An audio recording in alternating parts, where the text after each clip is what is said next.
BJP पे अक्सर ये आरोप लगता है कि वो सामाजिक सौहार्द नहीं बनाते हैं, लेकिन बीजेपी के ही राष्ट्रीय प्रवक्ता हैं आरपी सिंह, जो दिल्ली में सामाजिक सौहार्द, सांप्रदायिक सौहार्द को बढ़ावा देने के लिए मुस्लिम बस्ती में जाके रात गुजारेंगे। और सिर्फ न रात गुजारेंगे, खाना भी वहीं खाएंगे, सोएंगे भी वहीं और शौच भी वहीं करेंगे। हमारे साथ खुद आरपी सिंह जी हैं मौजूद। इसके पीछे उनका क्या तर्क है, उन्हीं से जानते हैं। आरपी सिंह जी, अक्सर बीजेपी पे ये आरोप लगती है, खासतौर से कांग्रेस और दूसरी विपक्षी पार्टियों के द्वारा, कि आप लोग मुस्लिम विरोधी हैं। फिर आपके दिमाग में ये बात कैसे है? नहीं, मेरे दिमाग में मुस्लिम या हिंदू के कारण से नहीं आई। जिस बस्ती में मैं जाकर रात को रहने वाला हूँ, उसका जो प्रधान है उसका नाम सबीर है। वो मेरा बहुत पुराना दोस्त है। और वो दोस्ती इसलिए क्योंकि वो साइकिल की रिपेयर की दुकान चलाता है और मैं साइकिल चलाता हूँ, तो मुझे साइकिल उससे रिपेयर करानी पड़ती थी। उसके बाद चाहता तो दोस्ती हो गई। कोरोना के दौरान में मैंने जो कर सकता था अपनी तरफ से उनके लिए किया। परंतु उससे पहले जब मैं विधायक था तो वहाँ पे शौचालय नहीं था और वहाँ की बहनें खुले में शौच करने जाती थी। सामने जंगल है, जंगल में तारे तोड़ते थे, फिर झगड़ा होता था, शौच करने जाती थी। जब मैं विधायक था तो मैंने उनको 10 शौचालय वो दिए, जो आर्मी के पास रहते हैं शौचालय, जो जिसमें आपको पानी की जरूरत नहीं पड़ती, जीरो वाटर के पे चलता है वो शौचालय। वो शौचालय लगे, उनको राहत मिली थोड़ी सी। जब मैं विधायक था उनको पानी के कनेक्शंस दिए। परंतु पिछले 10 सालों में मुझे लगा कि जो उनका जीवन स्तर है वो ठीक नहीं हो पा रहा। अब वो मोहल्ला, क्योंकि उसमें इस्लाम को मानने वाले ज़्यादा हैं, बाकी लोग भी पूर्वांचल के बाकी सब भी हैं, परंतु इस्लाम को मानने वाले ज़्यादा हैं।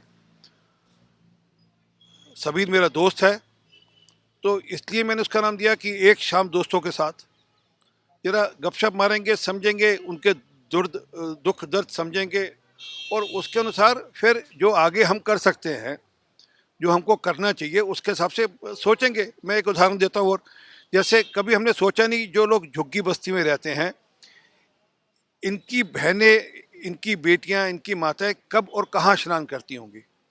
6 बाई 6 फुट की, 6 बाई 10 फुट की, 6 बाई 8 फुट की, 6 बाई 9 फुट की झुग्गी होती है।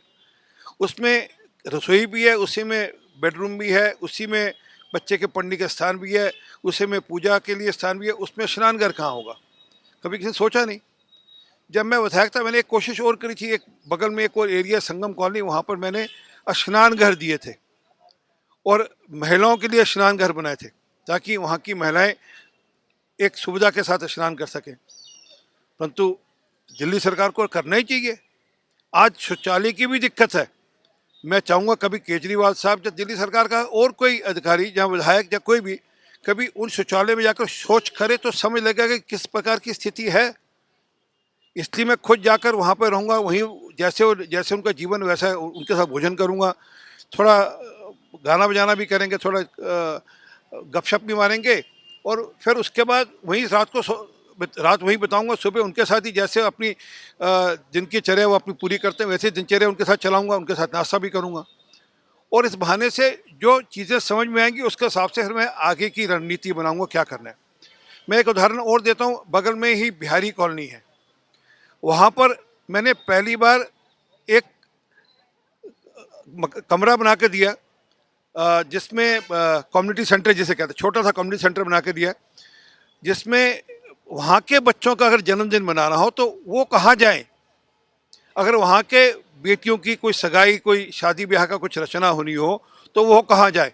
तो मैंने आज से 10 साल पहले कम्युनिटी सेंटर दिया था। अब प्रैक्टिकली ऐसा हर जगह होना चाहिए। महिलाओं के लिए स्नान घर, वो भी तब मैंने, मुझे याद है, मैंने सोलर पैनल एम्बेडेड दिए थे ताकि सर्दियों में गर्म पानी मिल सके।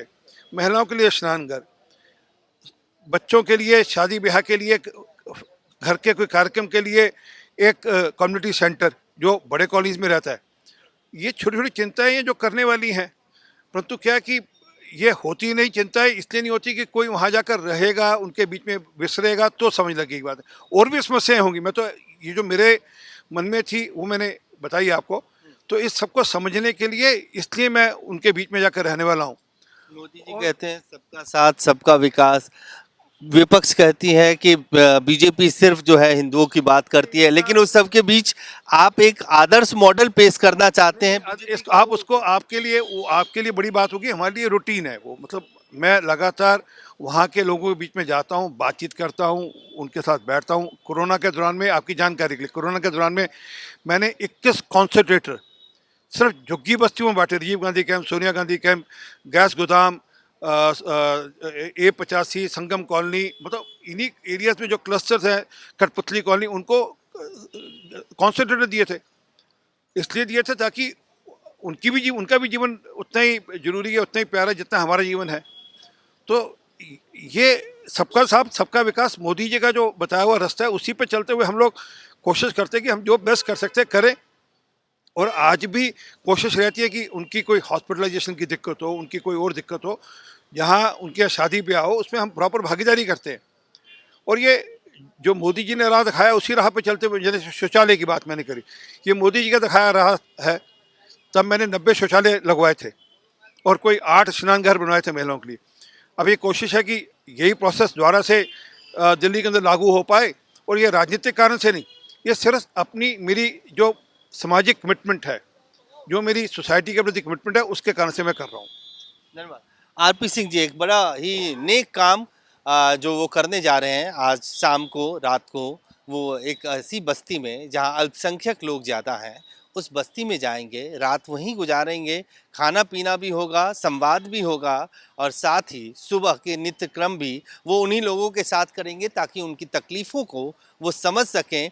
अतीत में भी उन्होंने बहुत सारे काम किए हैं और भविष्य में भी उन अनुभवों के आधार पे वो ऐसा ही काम आगे भी उस इलाके में कर सकें, इस बात के लिए, इस संदेश के साथ वो जाएंगे। कैमरामैन फिरोज के साथ अजय झा, दैनिक सवेरा, दिल्ली।